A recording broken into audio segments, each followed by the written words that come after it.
Book 2, Chapter 15 of The Lancashire Witches. This recording is in the public domain. Reading by Andy Minter. The Lancashire Witches, A Romance of Pendle Forest, by William Harrison Ainsworth. Book 2, Pendle Forest. Chapter 15 The Phantom Monk. Many hours had passed by, and night had come on, a night profoundly dark. Richard was still lying where he had fallen at the foot of Malkin Tower, for though he had regained his sensibility, he was so bruised and shaken as to be wholly unable to move. His limbs, stiffened and powerless, refused their office, and after each unsuccessful effort he sank back with a groan. His sole hope was that Mistress Nutter, alarmed by his prolonged absence, might come to her daughter's assistance, and so discover his forlorn situation. But as time flew by, and nothing occurred, he gave himself up for lost. On a sudden the gloom was dispersed, and a silvery light shed over the scene. The moon had broken through a rack of clouds, and illumined the tall mysterious tower, and the dreary waste around it. With the light, a ghostly figure near him became visible to Richard, which under other circumstances would have excited terror in his breast, but which now only filled him with wonder. It was that of a Cistercian monk. His vestments were old and faded, the visage white and corpse-like. Richard at once recognised the phantom he had seen in the banquet hall at the Abbey, and had afterwards so rashly followed to the conventual church.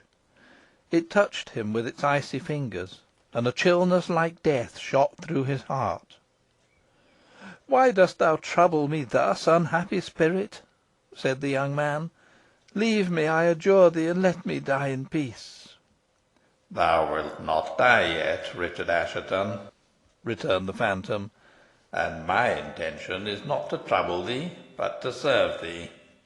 Without my aid thou wouldst perish where thou liest, but I will raise thee up and set thee on thy way." "Wilt thou help me to liberate Alizon?" demanded Richard. "Do not concern thyself further about her," replied the phantom. "She must pass through an ordeal with which nothing human may interfere. If she escape it, you will meet again. If not, it will be better that thou shouldst be in thy grave than see her. Take this phial. Drink thou the liquid it contains, and thy strength will return to thee." "How do I know thou art not sent hither by Mother Demdike to tempt me?" demanded Richard, doubtfully. "I have already fallen into her snares," he added, with a groan. "I am Mother Demdike's enemy, and the appointed instrument of her punishment," replied the monk, in a tone that did not admit of question. "Drink, and fear nothing." Richard obeyed, and the next moment sprang to his feet. "Thou hast indeed restored me," he cried. "I would fain reach the secret entrance to the tower." "Attempt it not, I charge thee," cried the phantom, "but depart instantly for Pendle Hill." "Wherefore should I go thither?" demanded Richard. "Thou wilt learn anon," returned the monk. "I cannot tell thee more now. Dismount at the foot of the hill, and proceed to the beacon. Thou knowest it?" "I do," replied Richard. "There a fire was lighted which was meant to set all England in a blaze." "And which led many good men to destruction," said the monk, in a tone of indescribable sadness. "Alas for him who kindled it! The offence is not yet worked out. But depart without more delay, and look not back." As Richard hastened towards the spot where he had left Merlin, he fancied he was followed by the phantom, but, obedient to the instruction he received, he did not turn his head. As he mounted the horse, who neighed cheerily as he drew near, he found he was right in supposing the monk to be behind him, for he heard his voice calling out, "Linger not by the way. To the beacon, to the beacon." Thus exhorted, the young man dashed off, and to his great surprise found Merlin as fresh as if he had undergone no fatigue during the day. It would almost seem, from his spirit, that he had partaken of the same wondrous elixir which had revived his master. Down the hill he plunged, regardless of the steep descent, and soon entered the thicket where the storm had fallen upon them, and where so many acts of witchcraft were performed. Now neither accident nor obstacle occurred to check the headlong pace of the animal, though the stones rattled after him as he struck them with his flying hoof. The moonlight quivered on the branches of the trees and on the tender spray, and all looked as tranquil and beautiful as it had so lately been gloomy and disturbed. The wood was passed, and the last and steepest descent cleared. The little bridge was at hand, and beneath was Pendle Water, rushing over its rocky bed, and glittering like silver in the moon's rays. But here Richard had well nigh received a check. A party of armed men, it proved, occupied the road leading to Rough Lee, about a bow shot from the bridge, and as soon as they perceived he was taking the opposite course, with the apparent intention of avoiding them, they shouted to him to stay. This shout made Richard aware of their presence, for he had not before observed them, as they were concealed by the intervention of some small trees; but though surprised at the circumstance, and not without apprehension that they might be there with a hostile design to Mistress Nutter, he did not slacken his pace. A horseman, who appeared to be their leader, rode after him for a short distance, but finding pursuit futile, he desisted, pouring forth a volley of oaths and threats, in a voice that proclaimed him as Sir Thomas Metcalfe. This discovery confirmed Richard in his supposition that mischief was intended Mistress Nutter; but even this conviction, strengthened by his antipathy to Metcalfe, was not sufficiently strong to induce him to stop. Promising himself to return on the morrow, and settle accounts with the insolent knight, he speeded on, and passing the mill, tracked the rocky gorge above it, and began to mount another hill. Despite the ascent, Merlin never slackened his pace, but, though his master would have restrained him, held on as before. But the brow of the hill attained, Richard compelled him to a brief halt. By this time the sky was comparatively clear, but small clouds were sailing across the heavens, and at one moment the moon would be obscured by them, and the next burst forth with sudden effulgence. These alternations produced corresponding effects on the broad, brown, heathy plain extending below, and fantastic shadows were cast upon it, which it needed not Richard's heated imagination to liken to evil beings flying past. The wind, too, lay in the direction of the north end of Pendle Hill, whither Richard was about to shape his course, and the shadows consequently trooped off towards that quarter. The vast mass of Pendle rose in gloomy majesty before him, being thrown into shade, except at its crown, where a flood of radiance rested. Like an eagle swooping upon his prey, Richard descended into the valley, and, like a stag pursued by the huntsman, he speeded across it. Neither dyke, morass, nor stone wall checked him or made him turn aside, and almost as fast as the clouds hurrying above him, and their shadows travelling at his feet, did he reach the base of Pendle Hill. Making up to a shed, which, though empty, luckily contained a wisp or two of hay, he turned Merlin into it, and commenced the ascent of the hill on foot. After attaining a considerable elevation, he looked down from the giddy heights upon the valley he had just traversed. A few huts, forming the little village of Barley, lay sleeping in the moonlight beneath him, while further off could be just discerned Goldshaw, with its embowered church. A line of thin vapour marked the course of Pendle Water, and thicker mists hovered over the mosses. The shadows were still passing over the plain. Pressing on, Richard soon came among the rocks protruding from the higher part of the hill, and as the path was here not more than a foot wide, rarely taken except by the sheep and their guardians, it was necessary to proceed with the utmost caution, as a single false step would have been fatal. After some toil, and not without considerable risk, he reached the summit of the hill. As he bounded over the springy turf, and inhaled the pure air of that exalted region, his spirits revived, and new elasticity was communicated to his limbs. He shaped his course near the edge of the hill, so that the extensive view it commanded was fully displayed, but his eye rested on the mountainous range on the opposite side of the valley, where Malkin Tower was situated.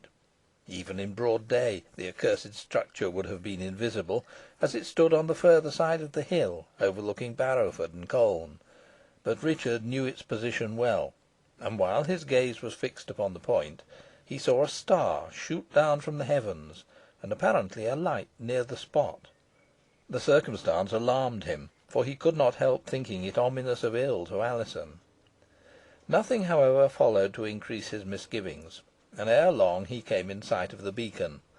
The ground had been gradually rising, and if he had proceeded a few hundred yards further, a vast panorama would have opened on him, comprising a large part of Lancashire on the one hand, and on the other an equally extensive portion of Yorkshire. Forest and fell, black moor and bright stream, old castle and stately hall, would have then been laid before him as in a map.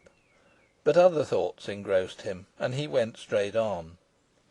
As far as he could discern, he was alone on the hill top, and the silence and solitude, coupled with the ill report of the place, which at this hour was said to be often visited by foul hags for the performance of their unhallowed rites, awakened superstitious fears in his breast. He was soon by the side of the beacon.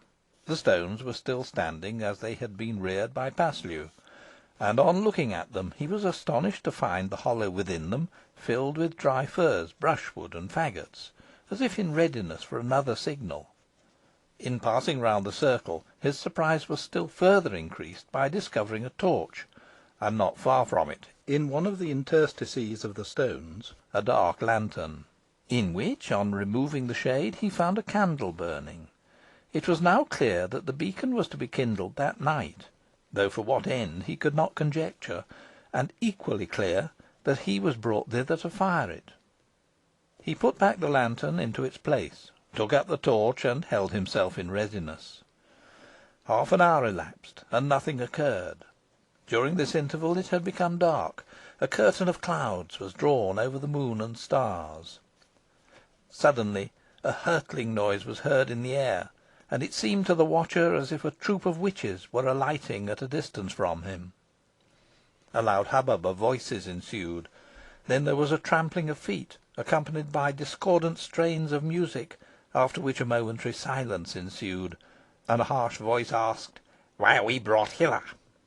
"It is not for a Sabbath," shouted another voice, "for there is neither fire nor cauldron."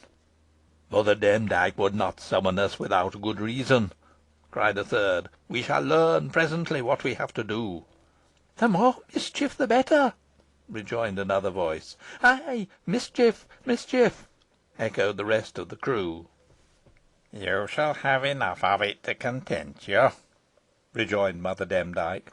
"I have called you hither to be present at a sacrifice." Hidden screams of laughter followed this announcement, and the voice that had spoken first asked, "A sacrifice of whom?" "An unbaptised babe, stolen from its sleeping mother's breast," rejoined another. "Mother Demdike has often played that trick before." "Peace!" thundered the hag. "It is no babe that I am about to kill, but a full grown maid ay, and one of rarest beauty too. What think ye of Alizon Device?"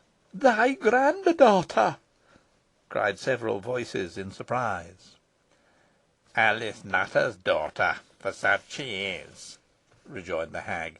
"I have held her captive in Malkin Tower, and have subjected her to every trial and temptation I could devise, but I have failed in shaking her courage, or in winning her over to our master.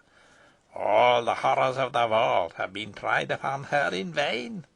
Even the last terrible ordeal, which no one has hitherto sustained, proved ineffectual. She went through it unmoved." "Heaven be praised!" murmured Richard. "It seems I have no power over her soul," pursued the hag, "but I have over her body, and she shall die here, and by my hand. But mind me, Not a drop of blood must fall to the ground." "Have no fear," cried several voices. "We will catch it in our palms and quaff it." "Hast thou thy knife, Mother Mould heels?" asked Mother Demdike. "Ay," replied the other. "It is long and sharp, and will do thy business well. Thy grandson, Jem Device, notched it by killing swine, and my good man ground it only yesterday. Take it." "I will plunge it to her heart," cried Mother Demdike, with an infernal laugh. "And now I will tell you why we have neither fire nor cauldron. On questioning the ebon image in the vault as to the place where the sacrifice should be made, I received the answer that it must be here and in darkness.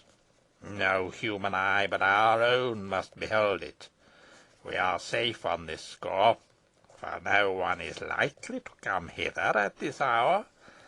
No fire must be kindled, or the sacrifice will result in destruction to us all. You have heard and understood?" "We do," replied several husky voices. "And so do I," said Richard, taking hold of the dark lantern. "And now for the girl," cried Mother Demdike. CHAPTER 16